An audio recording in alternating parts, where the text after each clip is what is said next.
excited about this. Welcome back to Heard Tell. I'm Andrew Donaldson. I'm joined by one of my favorite people, even though I've never actually met you in person. We were joking about Todd Kelly, longtime long form journalist. He's also the producer of Seven Deadly Sins shows in the Portland area once they allow them to do it again. And he's been a good friend, a good mentor. He's one of the Ordinary Times OGs, one of the wise men there that we bounce ideas off. How are you, sir? I'm doing great. How are you doing, Andrew? Fantastic. Up there in the Pacific Northwest, Yeah. uh, where men are men and the women try to deal with them as best they can, and people are pleasant. And what's the Lake Wobegon introduction? Does that apply to Portland these days? Um, no. I think you'd have to throw in something about something. You need something locally sourced mentioned in the Food Lake trucks, Wobegon to perhaps. really get the Pacific Northwest vibe going. Yeah. Some rain and some food trucks, I think, might cover it Yes. well. So, Artisan food trucks. excuse me, locally sourced, non-GMO food trucks. Yes. All right, good deal. I'm thrilled to have you because everybody does their year-end and review stuff. So when we decided we were going to do it for Heard Tell for the last day of 2021, the year of our Lord 2022 is finally upon us. You're great with the big picture perspective stuff. The thing I really respect about you is your observational skills of humanity, if you will. What jumped out at you in 2021? Because I know we had a lot of huge news things. We had, the election hangover. We had January 6th. We had Afghanistan. But just kind of what really flagged you, the COVID stuff, so of course dominated everything. What really Right. flagged you, kind of not just as a journalist, but just as an observer of what's going on? What really jumped out at you about this year? If I had to pick one thing, it would probably be not January 6th, but uh, sort of what, at least to this point, seems to be the capitulation by the right, um, of sort of the election was stolen, and uh, all of the things that have come since then about trying to replace people in key election positions. Like, those are all things that I feel like even a year or two ago, I would have said were still impossible, in this country.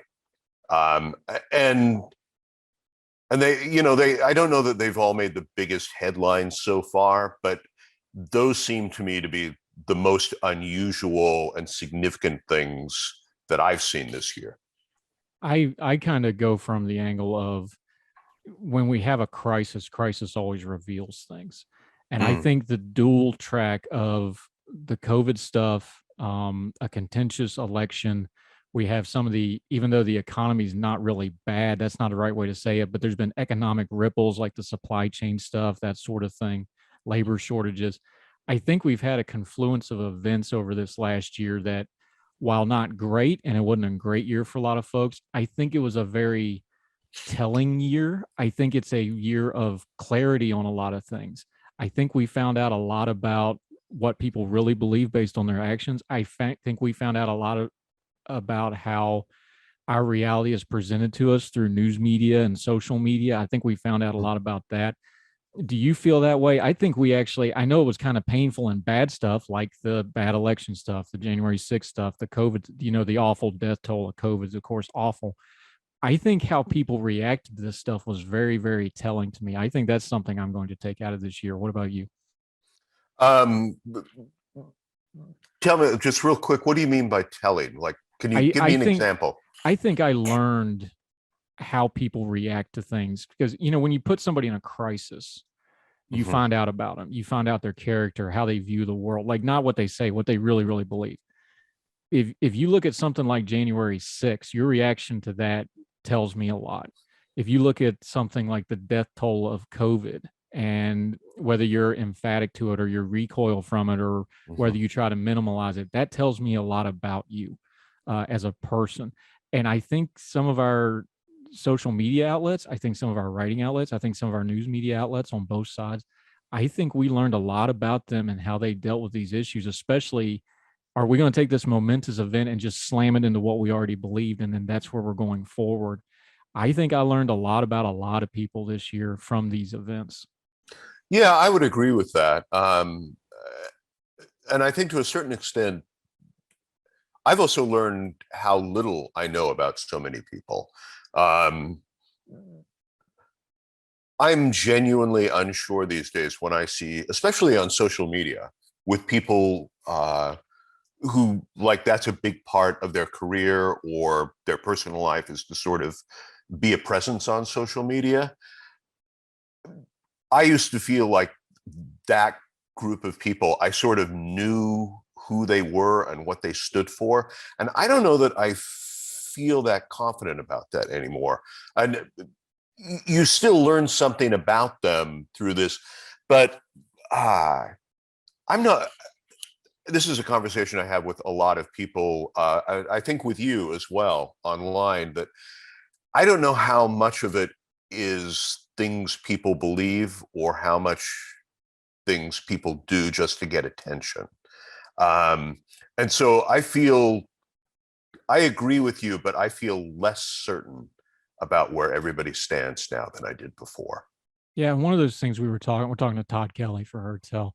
One of those things we were kicking around online too is what do you do about the people that are online, both elected officials and just personalities, that everything they're doing is about getting attention? Talking about the real bad faith actors, the Marjorie Taylor Greens of the Right. world. There's people on the left too that are just attention hounds. I can't think of one off the top of my head, but those people who, we've talked about, and we were talking about this the other day online, so you can extrapolate on it. But what do you do with, we have this whole class of people now in our media and our social media that they just want the attention, good and bad. And I'll be honest, I'm not sure how to deal with them sometimes because part of me wants to just ignore them.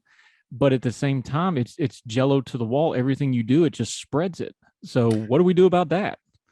That's a good question. I don't know.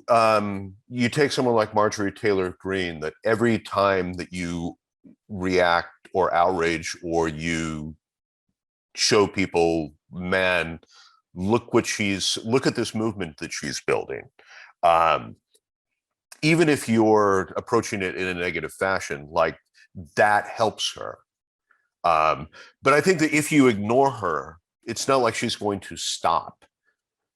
She's going to continue to do that. And I don't know that it's that healthy to have that kind of thing fester and grow without anybody having any idea that it's happening long term. And so I don't know what you do. I think part of maybe the key issue is that we're at a moment in time, Andrew, where there are no penalties for people for antisocial behavior. Um, there was a time where, if you were like a Donald Trump, but anybody else who sort of embarrasses their party or gets drummed out of office, or can't put together legislation without it falling apart, like that would be a career killer. Any of those things in politics. Now it's just it's almost like it's an entertainment industry. And so Marjorie Taylor Greene could conceivably not be reelected. That will not be the end of her career in the Republican Party. If anything, like she'll probably get her own radio show. She might get her own show on Fox. She'll be able to sort of, do what Sarah Palin did for a while before Sarah Palin got bored of it. That there's like nobody after they've been caught doing something bad goes away anymore. If anything, they just become that more visible and they have that more influence. And I don't know how you deal with that. Yeah, and I think the entertainment value is, and people smarter than me are coming up with this, so I'd cite them, but I forget who started it. But a lot of people have been talking about there's this real third personism to how we're doing culture and politics right now. It's all detached, it's all spectating, it's all, we're treating politics and the cultural debate on TV and news media like it's a sporting event that we're watching, Right. and like it doesn't have any effects to stuff. But you get the Donald Trump stuff. We saw what happened with Cuomo up in New York, where he gets elevated and it precipitated his fall because then people kind of had to start paying attention to it. And then you get the what about of the one side will point at the other as an excuse to not deal with their stuff. And it's just this ongoing nonstop competition. Competition is normal, but this third party taking away from it, I think that's where the accountability kind of goes away. Like you're talking about the social consequences, because that person's your avatar. So if they fall down, well, it was their fault, not mine. And I can just go to the next avatar with no consequences whatsoever. Yeah. And I think that this predates Trump. The example that I always like think of myself is Ted Cruz, who sort of before Trump came along, sort of had this reputation on the right, I think, of sort of being like this leader, this senator of the right that was sort of doing great things. But if you sort of look at what he did as legislator, like he's never really done anything. I think his genius, and I think that he is very like highly intelligent. I think one of his geniuses is that I think he figured out before a lot of other people in the Republican Party that the way to be successful in the 21st century was not to craft legislation, but to become a personality. And before Trump came along, he was even famous for being on Fox News, being interviewed about how a bill shouldn't pass when the bill was up for vote. Like that was a thing that would hit the news every now and then. He just wouldn't show up to vote because for him, it was more important to sort of be on television, be on radio, build a brand, if you will. Yeah, that's something that's infected all of the Congress critters now, because every committee meeting now, every committee hearing, I should say, I guess, it's all entertainment. It's all talking points. It was all, I was talking to our friend, Dr. Keith Humphreys. He went on the opioid panel in front of the Senate. He's like, no, this one's actually good. They actually ask us a question and we answer the question. Then they ask another question. It's not like that one. It's sad when the government has to delineate between those two things. I really wonder, is there going to be some kind of, trees don't grow to the sky, everything's cyclical. Is there going to be a down cycle to this, to the way Congress, especially because they're supposed to be doing legislative, they're supposed to be the deliberative body, especially the Senate. Is there going to be a down cycle to this where that starts hurting them? Because this can't just go on forever like this, can it? And that's a question. Hopeful question. I know I'm cynical by trade, but right. So I think one of two things is going to happen. I think one is that people like me and possibly you will be surprised to discover that, like, oh, you know what? The country can go on like this indefinitely and be just fine. In which case it will. If not, like, eventually you reach some point where something breaks so badly that it becomes no longer acceptable to let people slide. And, you might have hoped that COVID would have been that, but COVID still sort of has that act of God feeling to it. It's hard to look around the country and not think that, like, things would have been bad no matter what. And you have both sides saying, but it would have been better if, yes. But at some point, something's going to happen where the economy is going to break, or there's going to be a sudden, like, loss of services that people find incredibly important. I think you're right about all that. We're talking to Todd Kelly, kind of our year-end wrap-up. We're going to take a quick break. When we come back, we have a news story that I think kind of encapsulates a lot of the cross streams that 2021 racked into. And we're also going to talk a little more culture and politics with our buddy Todd Kelly right after this.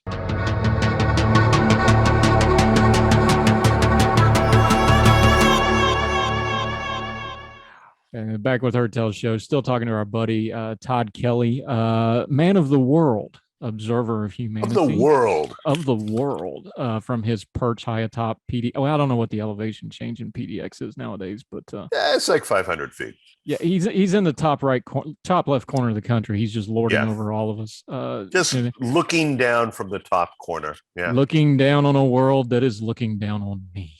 Fraser once famously said.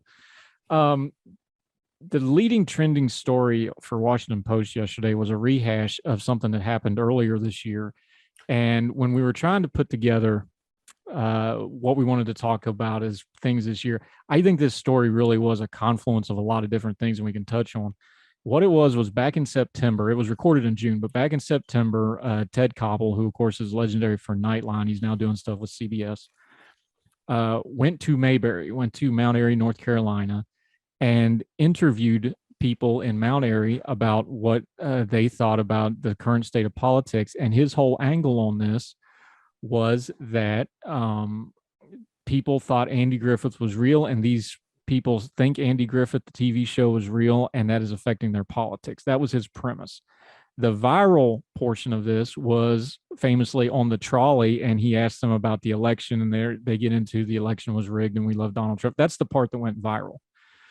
What does that whole clip, though, because man on the street reporting is obviously not new. You've been a journalist a long time. You know how this works. We go into town, we make sure we get the guys with the right accents and that sort of thing. How does a clip like that land with you? And the fact that they're holding it up as this was a moment for this year to represent this year, and it's trending that way as well. What do you take from that moment, though? Are you talking about the fact that it's controversial or big, or the actual story itself? All of it, because I think there's about 4 or 5 different cross streams there. Because Yeah. go ahead. I'm sorry. No.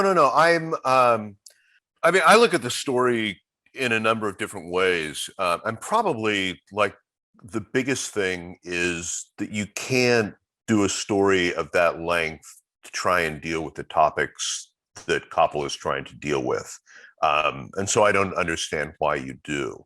And at the same time, there are lots of things in that piece that I find fascinating. As a writer, I have to confess, I don't like the right-left swing of it, but I sort of like the thought that there is this, that in order to get back to this past that feels more real to us than our current times, we go to this fictional thing that never existed. I find that a fascinating concept as a writer. I don't know that the piece did that concept a lot of justice. But there are a ton of other things that probably are not applicable to this conversation, like what is the purpose of art? I don't think escapism is a bad thing for a piece of art like a television show. Anyway, I had lots of thoughts about it. I thought if you would have told me before I saw this article, hey, there's an article about this town that probably wasn't what Mayberry RFD was based on, but it assumes that it is for sort of the tourist industry, I would have thought I have no interest in that. But it brings up all of these interesting threads, but it's a couple of minutes long. It can't go into any of them. I don't understand the point of it, would be my reaction to the piece itself. Yeah, and the point of it is, I shouldn't say that. One of the points of it, I fear, is I think one of the underlying currents of our media right now is we have nationalized media. So is it really helpful? My question to you, journalist, because I'm not. I do some journalist adjacent stuff. I try to be respectful of journalists and that sort of thing. But you're a journalist. I'm not. You tell me. Is this part of the problem of a national media where we just go to specific parts of the country, pluck them out, and then go, oh, this is part of our national narrative now? I think that's kind of a trend that I keep seeing, and I'm not sure that's very helpful, not only for what they're trying to portray. I'm not sure that's good and healthy for the national news media either. I would agree with that. I think that I fall short of other people I know and respect who sort of say, don't cover these people.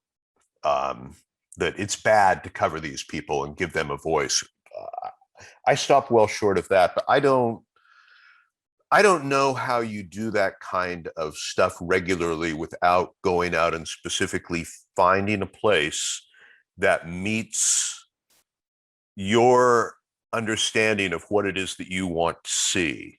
I could be wrong. Like maybe somebody from, I don't know, the New York Times, like throws a dart at the map and then goes out and hangs out in a diner there. But I doubt that's what happens. I think that you look for a place, you have a narrative in your head about a place you don't really spend a time in, that you, people that you don't really know, and you find something that you think will fit that narrative. And that's clearly problematic. But I would add to that, Andrew, that I think that there is the issue that there's been a great commingling of what I would call journalism and what I would call entertainment. But I understand that the piece that Koppel did is sort of viewed as journalism because it's by Ted Koppel. And it's Koppel, and he's kind of the old guard guy, and Yeah, but like most things that I see on TV news right now, like it doesn't click any of the boxes for journalism for me. It just seems like a little piece of thing to entertain people, which is what I feel most things that if you turn on the TV news, cable or network, I feel like it's mostly now just entertainment and not journalism. Yeah, and one of the things that bothered me about this piece was, and just to be clear, I disagree with them about the election. I don't think it was stolen. I think they're dead wrong about that. Right. But the thing that kind of bothered me is like, well, your premise is that they are, presenting a television show that isn't real as reality, that you're making to present on a television show that you're trying to say that this is reality. Like and I know that's a little harsh, but let's be honest here. Television network news is this is why I go to the pro wrestling thing. The action is real. The injuries are real. The athleticism is amazing. That part of it's all real, but it's a presented story in a certain method. I'm not saying there's not truth there. I'm not going to scream fake news and stuff, but it is a presented story. They approved all the people that were on that trolley. Right. They didn't, I just find I was like, I think you're not only doing a disservice to people because you start, and what you were saying about picking people, what happens is you start playing the stereotypes, whether you mean to or not, because you just have to, you don't have a choice anymore because you got to have that character for the story. It's not only not fair to the people. I think this is kind of a germ of how people don't trust news media like they once did because of stuff like this, because folks aren't dumb. They know. They've watched a lot. They've got 20, 25 years of reality TV experience under their belts now. They know how releases work. They know how these things work, I think, a little bit more. And they just don't like, well, wait a minute, this doesn't match what I need as far as just getting information about a story goes. And they start going, now they're picking a side. Right. Because it's a competition show.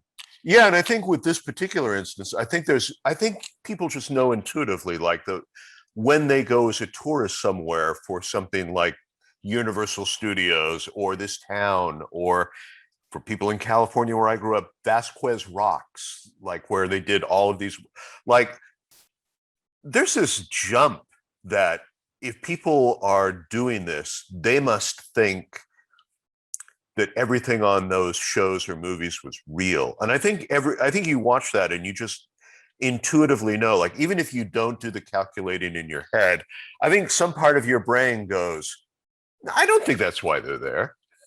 Like, I could be wrong. But I bet none of those people on that trolley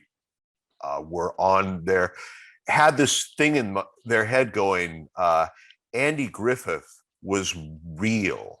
Yeah. And everything in that town was the way life used to be.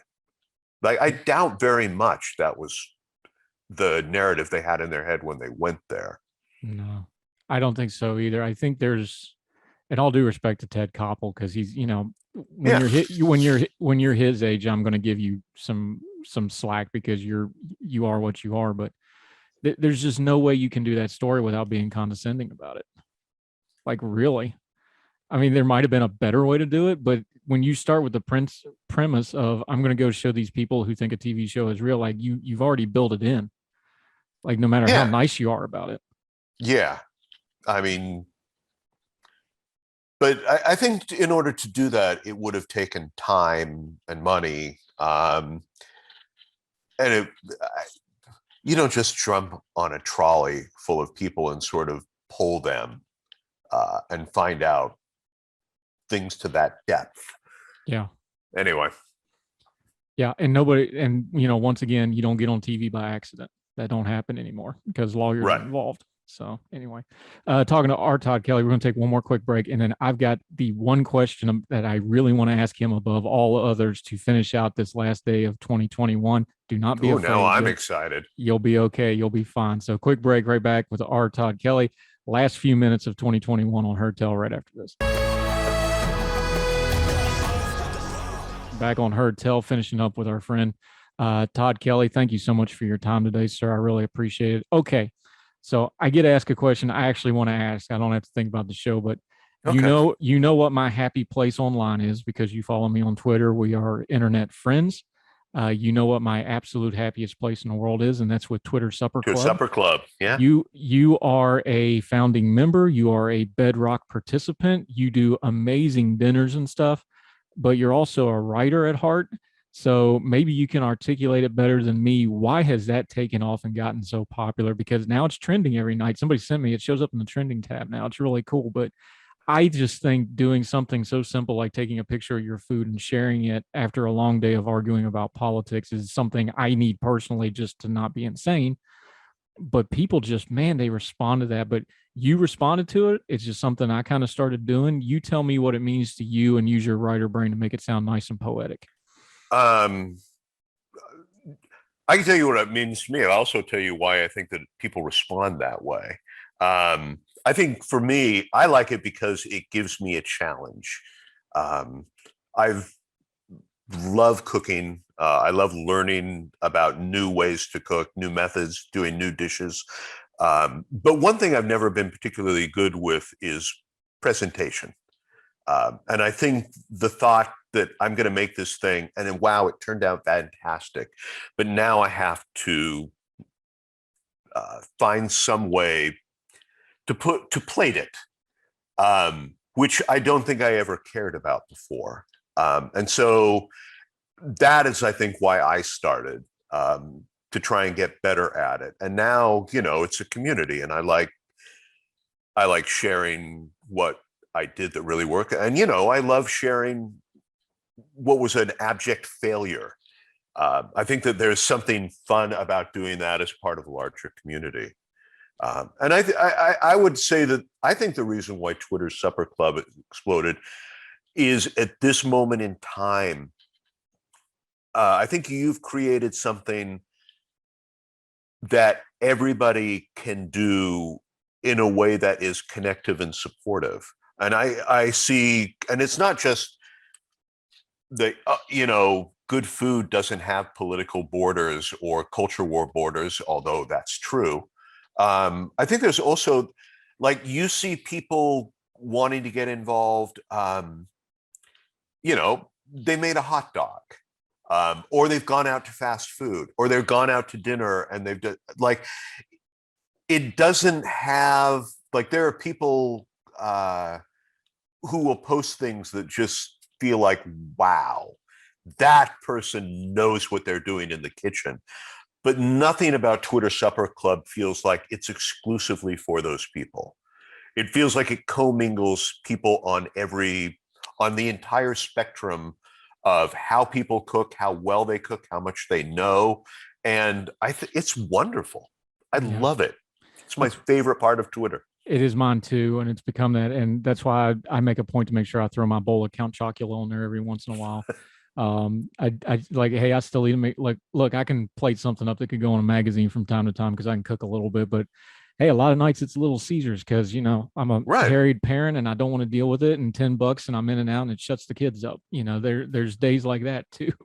Yeah, no, and I think that people, I certainly me, but I think other people, they'll see that, and you can relate to like, oh man, I know that feeling, and I know how amazing it feels when you bring the Little Caesars home and you can just relax, and everybody in the house is glad that you did it. Like, Yeah. I think those are all things that we can all relate to.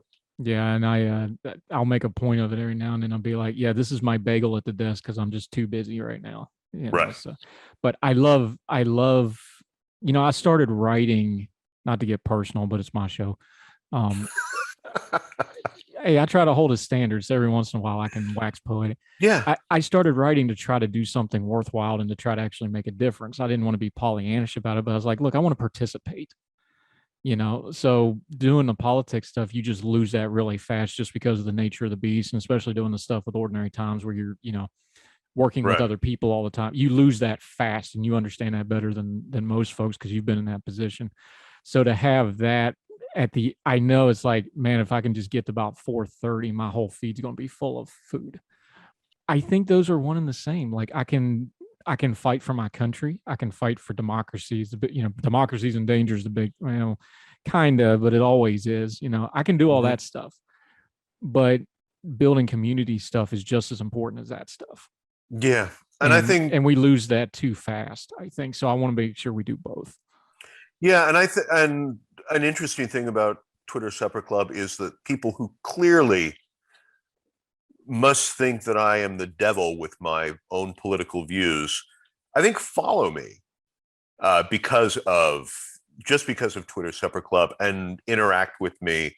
Um, I think it speaks to a desire, sort of despite the fact that there's really no money in it for anybody, the way there is Yeah. to divide people.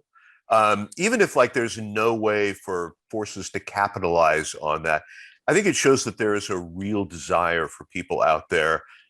People want to come together and feel like we're all part of one big community. And I think your supper club speaks to that. Yeah. And again, I started it for wholly selfish reasons. It was just to make me feel good and feel like a human being.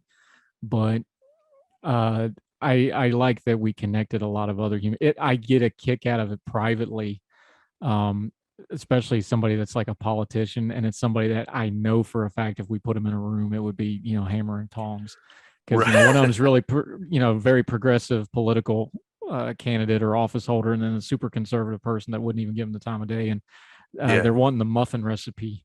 Uh, I love that kind of stuff. So, Todd Kelly, I appreciate your gracious time today, my friend. Playing hurt, he's been fighting a cold, so appreciate you playing hurt for us anyway and pushing through. But My pleasure. yeah, you're good peoples, and now that we're doing more stuff with Hertel, we'll definitely have you on more often. Also, want to have you on with your compatriot in crime, Bert Lyko, sometime soon, because that was one of our best episodes on Portland. We're gonna have to do a follow up on that, my friend. We love that. All right, we'll talk to you soon, my friend. Thank you, All Todd. right. Thanks, Andrew. Thanks, sir.